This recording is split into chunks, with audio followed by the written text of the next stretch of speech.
श्रोते हो नमस्ते. आपल्या सर्वांना शुभ दिवस. श्रोते हो, जीवन म्हणजे नेमकं काय हे आपल्याला माहिती असणं गरजेचं आहे. जगण्याचा नीट अर्थ समजून घेण्यासाठी आपण 3 ठिकाणी आवर्जून भेट देणं गरजेचं आहे. 1 रुग्णालय, 2 तुरुंग आणि 3 स्मशानभूमी. श्रोते हो, रुग्णालयात गेल्यावर तुमच्या लक्षात येईल की आपल्याला मिळालेल्या चांगल्या आरोग्या इतकं या जगात सुंदर काहीच नाही. तुरुंगात गेल्यावर स्वातंत्र्याचं महत्त्व आपल्याला समजेल, कारण स्वातंत्र्य ही जगातील सर्वात मौल्यवान गोष्ट असल्याचं आपल्या लक्षात येईल. आणि श्रोते हो, स्मशानभूमीत गेल्यावर जीवनाचं मोल आपल्या लक्षात येईल. आज आपण इथं चालत आलेलो असतो आणि उद्या कोणीतरी आपल्याला खांद्यावर घेऊन येणार असतं.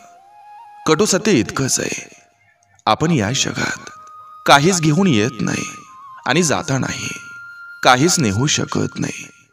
त्यामुळंच विनम्रपणे वागा, देवाप्रती नेहमी कृतज्ञ भाव ठेवा आणि त्याच्याकडे आभार व्यक्त करत राहा. श्रोते हो, नक्की विचार करा. चला, आजही आपल्यासाठी सुंदर विचारांची ही शिदोरी, ही मालिका अशीच पुढे घेऊन आलोय. चला, करूया सुरुवात सुंदर विचारांना, सुंदर सुविचारांना.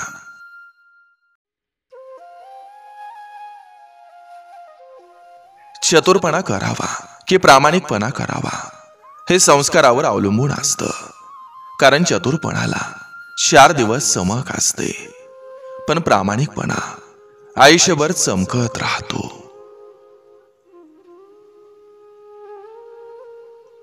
सगळ्यांचं आयुष्य खूप व्यस्त असतं, पण त्या व्यस्त आयुष्यात 2 क्षण प्रेमानं बोला, कारण तेच सगळ्यात स्वस्त असतं.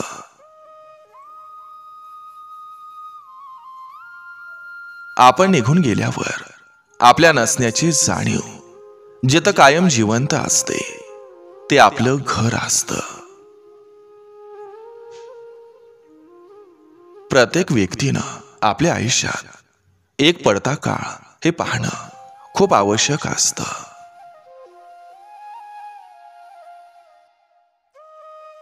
एखादी गोष्ट करायची झाल्यास कोण काय म्हणेल याची पर्वा अजिबात करू नका, कारण आपली परिस्थिती फक्त आपल्याला अवगत असते. लोकांना त्याच्याशी काही कर्तव्य नसतं. बायको रागात असली की नवऱ्यावरती बडबड करते, पण सोबतच घरकाम सुद्धा पट करते. रुसून बसणारा किती रुसतो हे महत्वाचं नसतं, मनवणारा कसं मनवतो हे महत्वाचं असतं.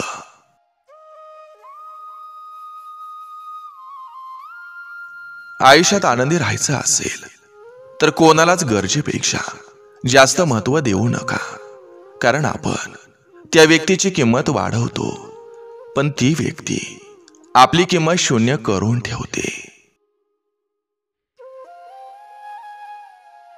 एखाद्याला जीव लावून कधी सोडायचं नसतं, कारण सोडणारा सुटून जातो, पण जोडून ठेवणारा मात्र मनातून तुटून जातो.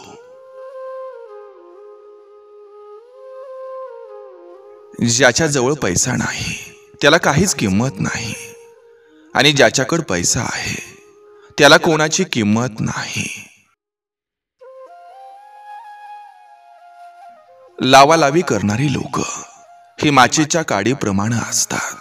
स्वतः जळतात आणि दुसऱ्यांना पण जाळतात. त्यामुळं त्यांच्यापासून लांब राहिलेलं बरं असतं.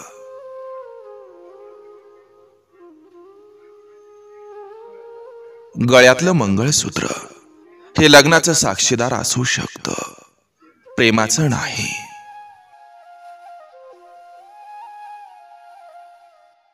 नवरा हा असा असावा, कितीही काम असू द्या, आपल्या बायकोसाठी वेळात वेळ काढणारा, तिच्याशी सगळं शेअर करणारा, आपल्या बायकोशी मित्रासारखं वागणारा आणि तिची वडिलांसारखी काळजी करणारा.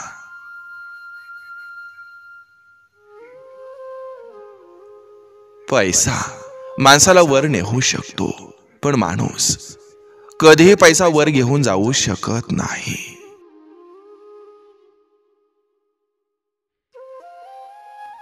हे कलियुग आहे.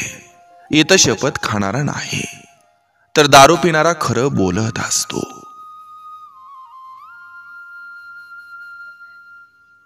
मिस करणं काय असतं तेव्हा कळतं, जेव्हा आपण आपल्या आवडत्या व्यक्तीपासून दूर असतो आणि आठवण येऊन सुद्धा आपण त्या व्यक्तीशी बोलू शकत नाही.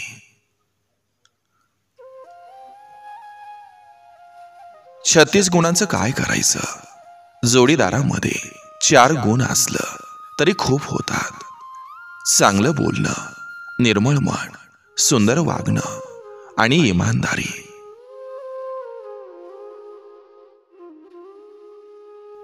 मनातलं सारं सांगण्यासाठी समोर मनासारखी माणसं असावी लागतात. ऋतू संपल्यावरही पडणाऱ्या पावसामुळं एक गोष्ट लक्षात घेण्यासारखी असते, ती म्हणजे गरज संपली की त्या गोष्टीचं ओझं वाटायला लागतं.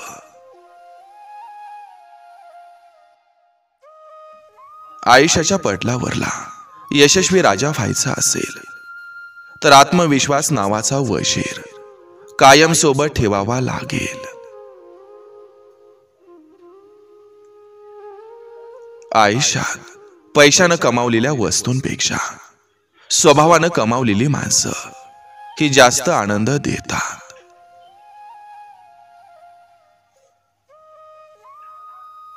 दुःख भोगणारा पुढे जाऊन सुखी राहू शकतो, पण दुःख देणारा कधी सुखी राहू शकत नाही.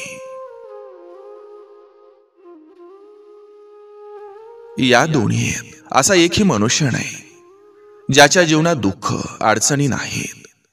ज्यानं सृष्टी निर्माण केली त्यालाही सगळं भोगावं लागतंय. आपण तर साधारण मनुष्य आहोत. सगळ्या गोष्टी आपल्या मनासारख्या झाल्या पाहिजेत हा आग्रहच माणसाच्या सगळ्या दुःखाला कारणीभूत ठरत असतो.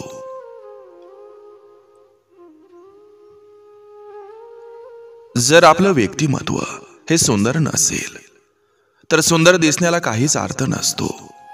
कारण सुंदर दिसण्यात आणि सुंदर असण्यात खूप मोठा फरक असतो. जमवणं सोपं असतं आणि जपणं अवघड असतं, मग ती नाती असो किंवा माणसं.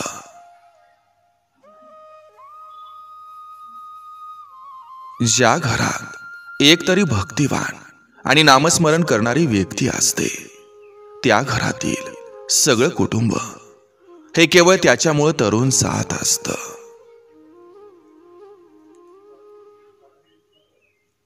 चहा सोबत खाणारं बिस्किट सुद्धा शिकवण देऊन जातं, कोणामध्ये जास्त बुडाल तर तुटून जाल.